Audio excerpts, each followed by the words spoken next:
best beloved. Come and walk a little while, where the sea breathes in and out as though it remembers something ancient and kind. There was, along the edge of that wide and listening shore, a being known simply as Beauty. No one quite knew where she had come from. Some said she stepped out of the dawn one morning, wrapped in mist and gold.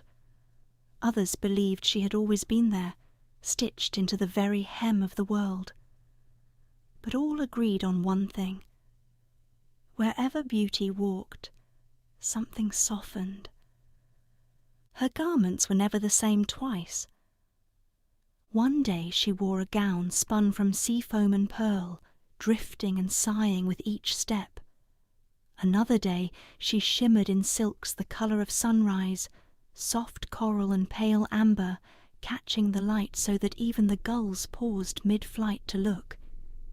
And sometimes, when the wind felt thoughtful, she dressed in quiet greys and blues, like the sky before rain, her cloak trailing like a gentle whisper across the sand.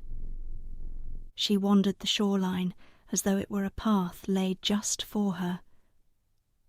And as she walked, she spoke, in a voice that seemed to settle into everything it touched. "Tell me," she said one morning to the waves, which were rolling in with a restless sort of energy, "why do you rush so fiercely today?" The waves rose and fell, their edges bright with foam. "We remember," they answered, "how the world can forget itself. We have seen the storms and the breaking and the noise of things that wish to conquer." Beauty knelt then, her gown folding softly around her, and placed her hand upon the water.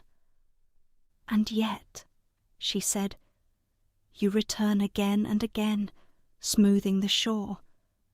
You do not keep what you take. You give it back." The waves quieted just a little. Further along, she came upon the wind, which was pacing the cliffs in great sweeping strides, tugging at grasses and scattering sand. "You seem troubled," Beauty said gently. "I have carried cries," the wind replied, "voices sharp with anger, heavy with sorrow. I do not know where to place them." Beauty stood very still, her cloak lifting slightly around her. "Lay them down," she whispered. "Not all that is carried must be kept. Some things are meant to be released, so that gentleness may return." And the wind, hearing this, softened its step, becoming a breeze that brushed the cheek rather than pushed the world aside.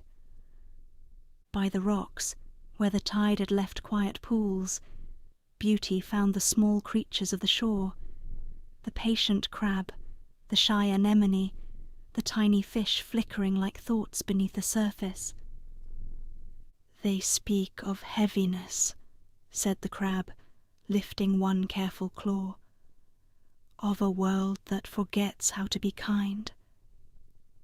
Beauty smiled, though there was a tenderness in it that understood. "There is one," she said softly, "who walked a path of great weight, and chose not to answer harm with harm. He did not raise his hand, though others did. He did not turn away, though the world grew dark around him." The tide pools stilled, as though listening. "He showed," Beauty continued, "that strength can be gentle, that love does not strike, even when struck, that peace is not the absence of struggle, but the choosing of another way." The little fish hovered closer, their silver sides catching the light. "And did it matter?" one asked, in the smallest of voices. Beauty reached into the water, her fingers barely disturbing its surface. "It mattered so greatly," she said, that it changed the shape of the world, though the world is still learning how to remember it. The sea sighed, the wind rested, even the distant horizon seemed to lean a little nearer. As the day drew on, Beauty walked once more along the shore, her gown now the colour of soft evening, touched with threads of gold like the last light of the sun. And wherever she passed, the sand lay smoother, the air felt kinder, and the small, unseen worries of the world seemed to loosen, just a little. Before she left, she turned once more to the sea and spoke, not only to it, but to all who might be listening, near or far. "Lay down what hardens the heart," she said. "Remember who you are to one another. Choose the quiet strength that mends rather than the noise that breaks." And then, with a step as light as a blessing, she wandered on, her shimmering form becoming part of the dusk, part of the tide, part of the gentle remembering of the world. And if ever you find yourself by the sea, best beloved, and feel the air grow soft around you, it may be that Beauty has passed that way.